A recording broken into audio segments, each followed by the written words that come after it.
E aí, minhas amigas e meus amigos medrosos, eu sou o Dr. Romero e vou contar mais um relato para vocês. Então, manda aí!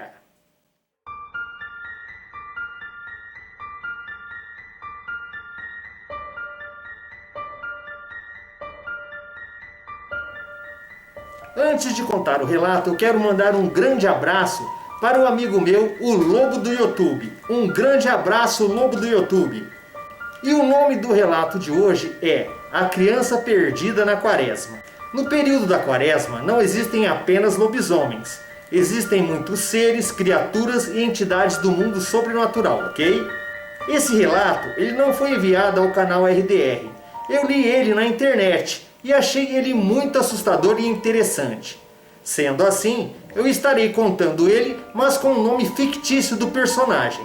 Então vamos ao relato. Esse relato ele foi postado na internet no dia 29 de maio do ano de 2014. O nome da garota que postou o relato será Tina. A Tina diz que na vida dela, ela sempre gostou de tudo que envolve o sobrenatural e já presenciou várias aparições e nunca teve medo. Até porque nunca se sentiu ameaçada por elas. Sobre esse relato, ela afirma com todas as letras que ele é totalmente verídico e aconteceu com o seu avô durante o período da Quaresma, na cidade de Campinas, no estado de São Paulo. O seu avô, ele era uma pessoa muito religiosa, mas bem severa com todos os seus familiares. E a Tina diz não saber exatamente a data do ocorrido, mas naquela época o seu pai ele ainda era uma criança. E em 2014, quando esse relato foi montado e escrito pela Tina, o seu pai contava com 49 anos de idade. Quem mora na cidade de Campinas, com certeza conhece a Avenida Ana Beatriz Bierenbeck, que é bem extensa e muito movimentada nessa região. A casa que pertencia ao avô de Tina e que ele morava ficava numa das últimas ruas que cruzam com essa avenida. E como o bairro era recém-inaugurado naquela época, essa avenida ela ainda não era asfaltada. Ela era apenas uma estrada de terra cercada por árvores. Então, rotineiramente, quando o avô de Tina voltava do trabalho, ele tinha que descer por essa estrada de terra, já que não havia nenhum transporte que realizasse esse trajeto, que de pé demorava aproximadamente uns 30 minutos. Sendo assim, em um final de dia e já à noite, quando o avô de Tina retornava do trabalho para casa sozinho como sempre, quando ele já estava na metade do seu caminho, ele avistou a alguns metros bem à sua frente uma criança bem pequena, franzina, sozinha que parecia estar assustada e perdida. Nisso, o avô, achando aquela situação pra lá de estranha, mesmo assim e rapidamente ele decidiu se aproximar daquela criança e perguntar o seu nome. Após ele perguntar, ela simplesmente não lhe respondeu nada, ficando quieta e apenas olhando para ele. Então, ele olhou em toda a sua volta e não avistou nada além de mato e árvores. Não tinha ninguém por ali, a não ser ele e aquela criança. E nisso, ele achou melhor e o mais correto a se fazer, que era levar aquela criança para sua casa. E já no outro dia, quando amanhecesse, ele se encarregaria de procurar seus pais ou alguém responsável de sua família. Como já era noite e estava bastante frio, ele levantou aquela criança e a colocou de cavalinho nos seus ombros, para irem para sua casa o mais rápido possível. E quando o avô colocou a criança de cavalinho nos seus ombros, ele de cara já estranhou muito o fato daquela criança estar com a sua temperatura corporal bem fria. Mas acabou achando que devia ser devido ao sereno dessa criança estar ali ao relento.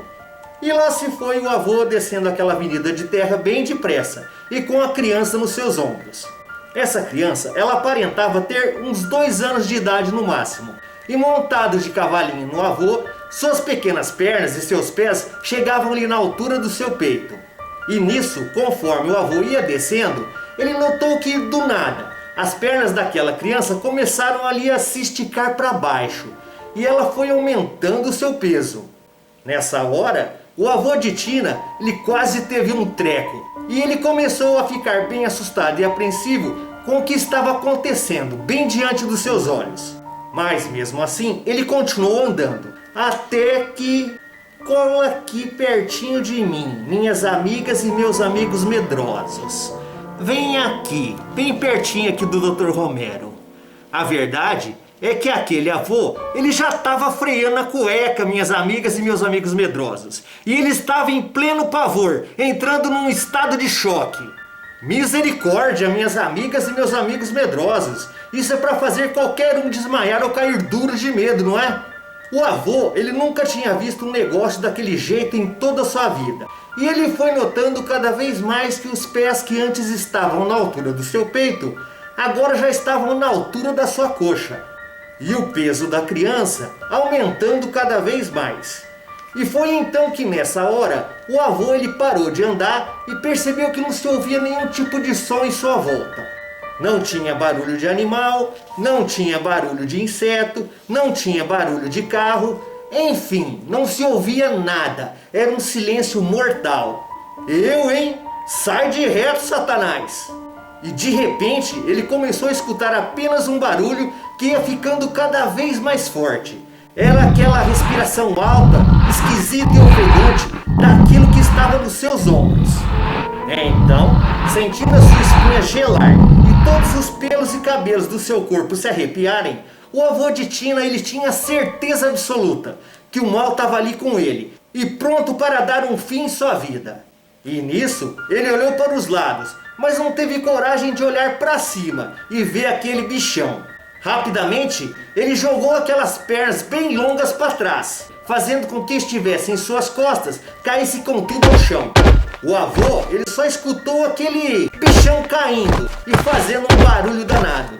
E pernas, pra que te quero, né? E ele correu tanto, mais depressa que pôde e sem olhar para trás. Sendo assim, quando ele chegou na sua casa, ele trancou todas as portas e janelas e bem assustado contou toda a história para sua esposa, que ficou ali, muito apavorada. Já no outro dia, logo pela manhã, o avô de Tina voltou exatamente naquele mesmo lugar e procurou por qualquer sinal de passagem ou vestígio daquela criança. E acabou não encontrando nada não. Graças a Deus, nunca mais ele viu aquela criança ou aquela criatura demoníaca que estava ali nos seus ombros. Após ele contar toda essa história para sua esposa, ela acabou repassando esse terrível fato para todos os seus filhos, parentes e amigos. A Tina, ela vive tentando imaginar até os dias de hoje o que seria aquela inocente criança, sozinha ali, à noite, naquela avenida de terra. E vai saber o que era aquilo, hein? Porque de criança era só aparência, não é? Ela ainda completa que por seu avô ser muito severo e cruel com os filhos e com sua avó, será que o que aconteceu com ele foi uma lição ou aviso para que ele parasse de maltratá-los? Fica aí essa dúvida no ar, né? E que experiência assustadora esse avô passou, hein? Um relato pra lá de assustador. E aí, gostaram do relato? Não se esqueçam do like, porque é muito importante para o canal. Ativem o sininho para receber as notificações de relatos novos. Comentem e compartilhem o vídeo nas suas redes sociais. E chamem cada vez mais amigos e amigas para o canal, ok? E se tiver algum relato, mande para este e-mail que vai aparecer aqui. drromero@gmail.com. Muito obrigado, um grande mega abraço para todos e até a próxima!